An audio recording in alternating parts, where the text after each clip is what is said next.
If someone in your life is doing this one thing, they don't just dislike you. They actively hate you and want to see you destroyed. And most people never recognize it until it's too late. They've already stolen years of your life, your confidence, your peace.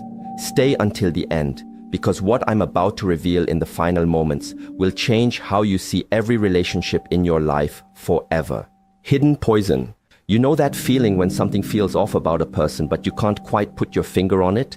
When every interaction leaves you drained, confused, questioning yourself. That's not your imagination. That's your soul recognizing a predator. See, most people think hatred is loud. They think it's screaming, fighting, obvious aggression. But the most dangerous hatred is quiet. It's surgical. It's the person who smiles at you while slowly, methodically destroying your spirit from the inside out. I've been studying human behavior and ancient wisdom for over 2 decades, and there's one pattern that keeps showing up across cultures, across time periods, across every spiritual tradition. When someone truly hates you, they don't attack your body. They attack your sense of reality. They make you question everything you know about yourself. They plant seeds of doubt so deep that you start believing their version of who you are instead of trusting your own inner knowing. And the scariest part, they do it so subtly that you think it's love, silent warfare. This isn't about the obvious enemies in your life. Those people are actually doing you a favor. They're showing you exactly where they stand. No, this is about the people who claim to care about you while systematically undermining everything that makes you who you are. They study you, they learn your insecurities, your dreams, your fears, and then they use that information like a weapon. When you're excited about something, they find a way to deflate it. When you're vulnerable, they twist it against you. When you're strong, they remind you of your past failures. But here's what makes this so insidious. They do it under the guise of helping you. I'm just being realistic. I'm trying to protect you. I don't want you to get hurt. Sound familiar? This is psychological warfare, and most people don't even realize they're under attack until they've already lost themselves completely. The pattern. Every person who's ever tried to destroy someone they hate follows the same playbook. It doesn't matter if it's a romantic partner, a family member, a friend, or a colleague. The pattern is always the same. First, they isolate you, not physically. That would be too obvious. They isolate you emotionally. They become your primary source of validation, your main confidant, your go-to person for everything. They make themselves indispensable to your emotional world. Then they start rewriting your history. Remember that time you succeeded at something. They'll remind you of the luck involved, the help you had, the ways it wasn't really your achievement. Remember that time you failed. They'll bring it up again and again, making it bigger than it was, using it as evidence of who you really are. Slowly, your own memories start to feel unreliable. Your own judgment starts to feel questionable. You begin to depend on their version of reality because they've made you doubt your own. Emotional manipulation. But the real damage happens in the space between their words. It's not what they say, it's what they don't say. It's the support they withhold when you need it most. It's the encouragement they save for everyone else. It's the way they celebrate other people's wins while treating yours like inevitable losses. They become masters at making you feel small while appearing to do nothing wrong. They perfect the art of the backhanded compliment, the subtle put-down, the questioning look that makes you second-guess yourself. That's a nice dress. It really hides your figure well. I'm proud of you for trying, even though it didn't work out. You're so brave to put yourself out there like that. Each statement sounds supportive on the surface, but underneath, there's poison. And over time, that poison accumulates in your system until you can barely remember who you were before they showed up. The reality. Here's what they know that you don't. Your power terrifies them. Your light, your potential, your natural ability to create and love and grow, it triggers something in them that they can't control. So they set out to dim that light, not because they don't see it, but because they see it so clearly, it makes them hate themselves. This isn't about you not being enough. This is about you being too much for someone who's chosen to stay small. And instead of rising to meet your energy, they've decided to pull you down to theirs. They don't want to destroy you because you're weak. They want to destroy you because you're strong, and your strength reminds them of everything they're not willing to become. Internal damage. The worst part about this kind of psychological attack is how it rewires your brain.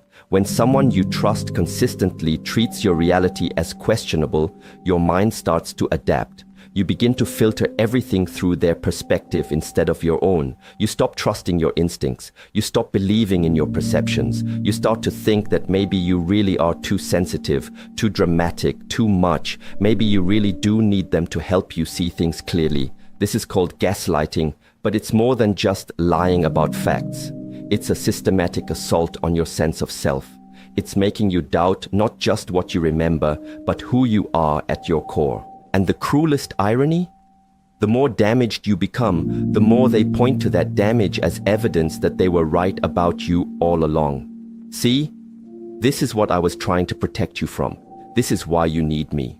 Recognition signs. So how do you know if this is happening to you? How do you recognize the signs when you're in the middle of it and your judgment feels compromised? First, pay attention to how you feel after spending time with this person.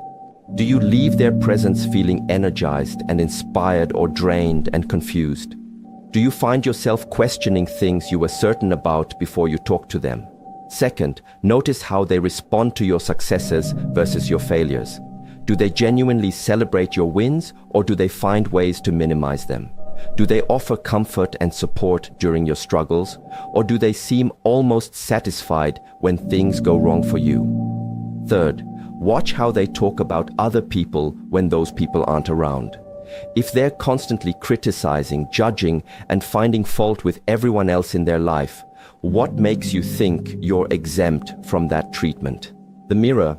But here's where this gets really deep, and this is the part most people don't want to hear. Sometimes the person doing this to you is you. Sometimes we internalize these destructive voices so completely that we don't need external enemies anymore. We become our own worst critics, our own reality distorters, our own source of psychological warfare. We replay their words in our heads long after they're gone.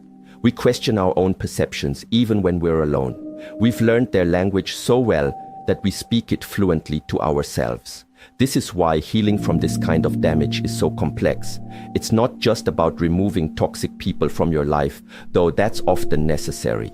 It's about recognizing where you've adopted their voice as your own and learning to distinguish between their programming and your authentic self. Ancient wisdom. In ancient Chinese philosophy, there's a concept called Shen, which refers to the spirit or consciousness that resides in the heart. When someone attacks your Shen, they're not just hurting your feelings, they're damaging your connection to your own divine nature. The Buddhist tradition talks about right speech as one of the pillars of enlightened living. Wrong speech isn't just lying or gossiping, it's any communication that diminishes another person's connection to their true self. In the Taoist tradition, they understand that when you try to make someone smaller, you're actually revealing the smallness in yourself. True power never needs to diminish others to feel strong. Every wisdom tradition across the world recognizes this pattern because it's as old as human consciousness itself. There have always been people who choose to build themselves up by tearing others down, and there have always been teachings about how to recognize and protect yourself from this kind of spiritual violence. The truth. The truth they don't want you to know is this: their opinion of you is not your reality. Their version of your story is not your story. Their limitations are not your limitations. You are not too much. You are not too sensitive. You are not crazy for feeling what you feel or knowing what you know. Your perceptions are valid. Your experiences are real. Your inner knowing is trustworthy. The fact that they've tried so hard to convince you otherwise is actually proof of how powerful you really are. Weak people don't need to be systematically destroyed. Only people with genuine strength and light become targets for this kind of sustained psychological attack. Breaking free. So how do you break free from this pattern? How do you reclaim your reality when it's been so thoroughly contaminated by someone else's poison?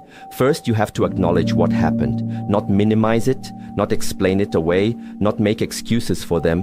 You have to face the full truth of how they deliberately damaged you, and you have to feel the anger that comes with that recognition. That anger isn't wrong, that anger is sacred. It's your soul's natural response to having been violated. Don't spiritualize it away with forgiveness before you fully honored what was done to you.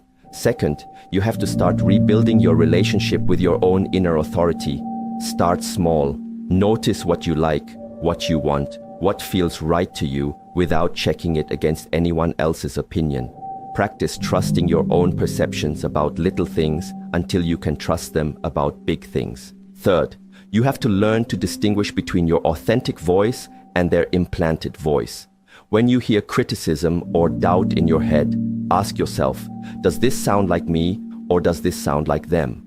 Whose words am I thinking? Whose fears am I feeling? The healing from this kind of damage isn't just about recovery, it's about reclamation. You're not just trying to get back to who you were before they damaged you. You're trying to become who you always were underneath their programming.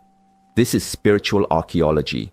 You're digging through layers of conditioning, criticism, and contamination to find the pure gold of your original self. And that gold was never destroyed. It was just buried. Every time you choose to trust your own perception over their implanted doubt, you're doing sacred work. Every time you celebrate your own wins without needing their validation, you're breaking their spell. Every time you speak kindly to yourself instead of using their internal voice, you're performing an act of rebellion. New boundaries. Part of this healing process involves learning to set boundaries that you never knew you needed. You have to protect your energy, your peace, your developing sense of self from people who would rather see you small than see you free. This doesn't mean you have to become harsh or closed off. It means you have to become discerning. You have to learn the difference between people who genuinely support your growth and people who are invested in your limitation. Some people will not like the new boundaries you set. Some people will not like the new confidence you develop. Some people will not like the new reality you create for yourself.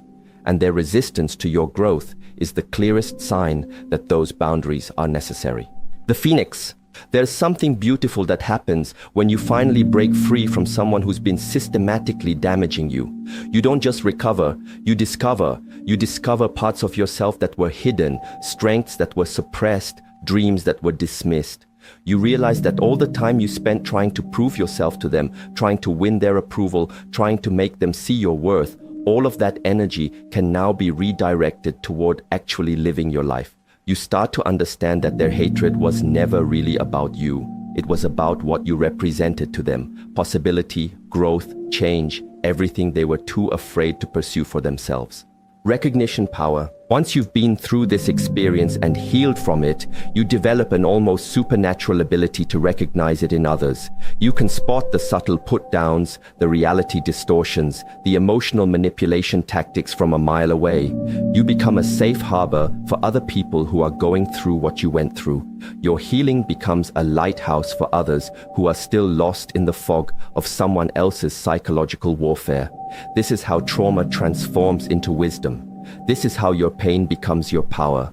This is how your greatest wound becomes your greatest gift. The warning. But here's the warning. Once you start to see this pattern clearly, you'll see it everywhere.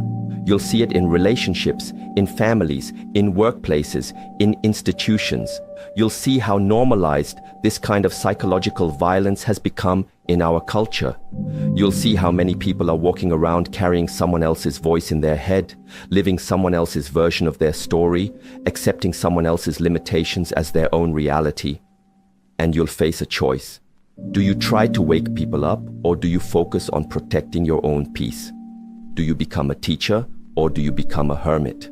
There's no right answer to this question. Some people are called to heal others, and some people are called to heal themselves. Both paths are sacred. Both paths are necessary. Final truth. Here's the final truth that changes everything. The person who tried to destroy you actually gave you the greatest gift possible. They forced you to find your own inner authority. They made you dig deeper than you ever would have dug otherwise. They showed you exactly what you're made of. Without their attack, you might never have discovered your own resilience. Without their doubt, you might never have learned to trust yourself so completely. Without their hatred, you might never have learned to love yourself so fiercely. This doesn't mean you should be grateful for the abuse. This doesn't mean it was meant to happen. This doesn't mean they did you a favor.